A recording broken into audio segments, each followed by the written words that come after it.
I want to refer to a very interesting subject.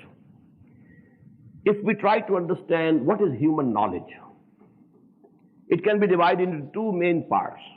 I referred to it briefly in my Jummah sermon today. And there's a saying of Allama ibn Khaldun, al-ilmu ilman, ilmul abdan wa ilmul adyan. All knowledge can be divided into two parts. Knowledge of the physical bodies, badan.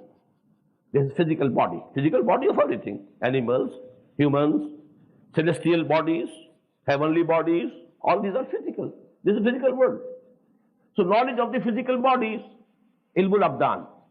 And knowledge of adyan, deen, the nizam, the systems, the social, political, economic system, the moral system, the family system. These are the things which to be discussed in adyan. Now, I want to use two more words. This knowledge of things or knowledge of physical bodies is acquired knowledge.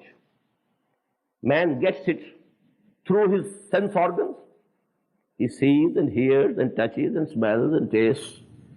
Then the sense data is transferred to this computer, big computer, supercomputer.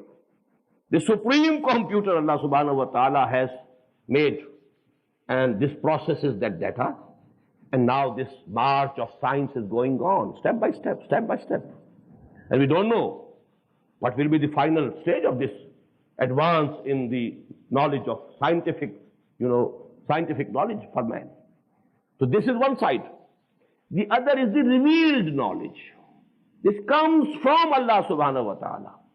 So actually, knowledge can be divided into two parts, acquired knowledge and revealed knowledge. Now, Quran doesn't deal with the acquired knowledge at all. It's not a book of science or technology. It's not a book of mathematics or arithmetic, or of geometry, or of physics, or of chemistry, or of astronomy, or of embryology, or of anatomy, and so on. Although there are references to the natural phenomena, but there are references. They are not the main subjects of discussion of the Quran. There are references, because these are all signs of Allah subhanahu wa ta'ala. But actually these are only given as signs and symbols of divine knowledge and wisdom. They are not discussed as such. So actually we should understand that these things are peripheral to the central theme of Quran. The central theme of Quran is guidance.